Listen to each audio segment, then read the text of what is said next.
this is Vani and welcome back to the channel Maths by Vani. In this video we are doing question number 9 of exercise 9.3 of chapter number 9, that is circles of class 9. I know ये exercise और ये chapter कुछ ज़्यादा ही लंबा हो गया है क्योंकि इसके अंदर आप लोगों को एक एक क्वेश्चन कराया जा रहा है एंड क्वेश्चंस भी इसके अंदर आई गेस 12 क्वेश्चंस हैं, 9th वाला हम अभी कर रहे हैं. ठीक है, सो इस एक्सरसाइज के बाद ना हमारे चैप्टर कंप्लीट हो जाएगा एंड उसके बाद बहुत ईजी सा चैप्टर हमारा स्टार्ट होने वाला है. सो पहले हम ये चैप्टर को एंड कर लेते हैं. ठीक है, सो स्टार्ट करते हैं हमारा question number 9. That is two circles intersect at 2 points B and C. हमारे दो सर्कल हैं वो इंटरसेक्ट कर रहे हैं बी और सी पॉइंट पर. फिगर थोड़ी सी अजीब हो गई है, आप इसका रेफरेंस ले लेना एनसीईआरटी बुक से. ठीक है, through B 2 line segments, B से 2 लाइन सेगमेंट बनी है ए बी डी, एक तो ए बी डी वाली और एक पी बी क्यू वाली. ठीक है, are drawn to intersect the circles at A D P and Q.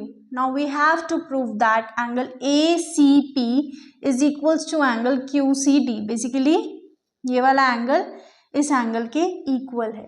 So theorem याद करो कि angles in same segment are equal. तो सबसे पहले हम लगाएंगे angles in same segment are equal. अब वो कौन से एंगल्स होंगे जो इक्वल होंगे? एक है एंगल पी बी ए.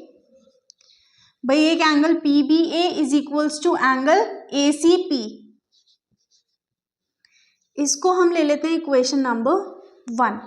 अब ये था हमारा इस सर्कल का पार्ट. अब स्मॉलर सर्कल को भी हम देख लेते हैं. सो स्मॉलर सर्कल के अंदर बनेगा सिमिलरली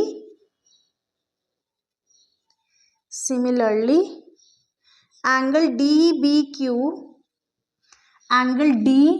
क्यू, ये वाला angle is equals to angle Q C D. ये वाला angle Q C D, P नहीं D. This is our second equation. ठीक है, समझ आ गया इतना? हमने सिर्फ थ्योरम लगाई कि angles in the same segment are equal. Now A B D and P B Q are 2 line segments. ये हमें क्या चीज है? ये हमें चीज ऑलरेडी गिवन है. ठीक है, हमें ये चीज ऑलरेडी पहले से गिवन है. तो दैट मीन्स इसके अंदर क्या होगी? Intersecting at B, intersecting at B.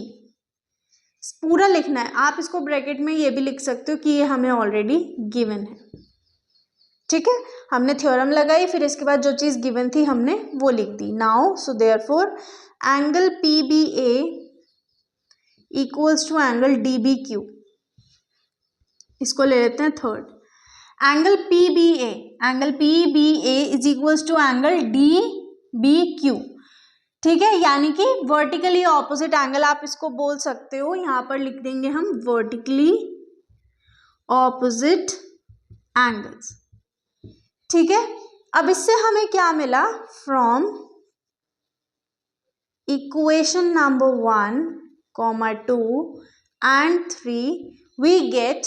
अब फर्स्ट वाले में देखो P B A A C P के इक्वल था, तो ए सी पी जो है वो डी बी क्यू के इक्वल हो जाएगा या नहीं हो जाएगा? आपस में इक्वल है ना. देखो यहाँ पर बच्चा वो वाली पार्ट लग रहा है कि हमारा जो अमित है वो भुवन का दोस्त है, भुवन चंदन का है. दैट मीन्स ए बी का दोस्त है, बी सी का है, तो ए और सी भी दोस्त होंगे. अब देखो यहाँ पर ये पी बी ए दोनों दोस्त हो गए. भाई पी बी ए सी पी का भी दोस्त है और डी बी क्यू का भी. तो that means A C P और डी बी क्यू इक्वल हो गए. बिल्कुल हो गए. सो नाउ अब डी बी क्यू और डी बी क्यू सेम, तो यहाँ पर पी बी ए और क्यू सी डी इक्वल हो जाएगा या नहीं हो जाएगा? So therefore angle A C P equals to angle Q C D. जब सब आपस में फ्रेंड्स हैं, मतलब कि ए बी का और बी सी का, तो सब आपस में फ्रेंड्स हो गए ना. यहाँ पर यही चीज़ अप्लाई हुई है. सो इतना सा पार्ट था. आई होप आप लोगों को समझ आ गया होगा अच्छे से. देखो अगर कोई आप लोगों को क्वेरी रहती है तो आप मुझसे या तो इंस्टाग्राम हैंडल पर, जो कि डिस्क्रिप्शन में जिसका लिंक आपको मिल जाएगा, या फिर यहाँ कमेंट सेक्शन में भी पूछ सकते हैं. बट प्लीज़ पूछो एंड ज़्यादा से ज़्यादा प्रैक्टिस करो, क्योंकि प्रैक्टिस से ही मैथ्स का बेस बहुत स्ट्रॉन्ग होता है. So with this question we are ending our video. Now will see you next video. Till then keep practicing. Make sure to subscribe the channel, press the bell icon and do share this video.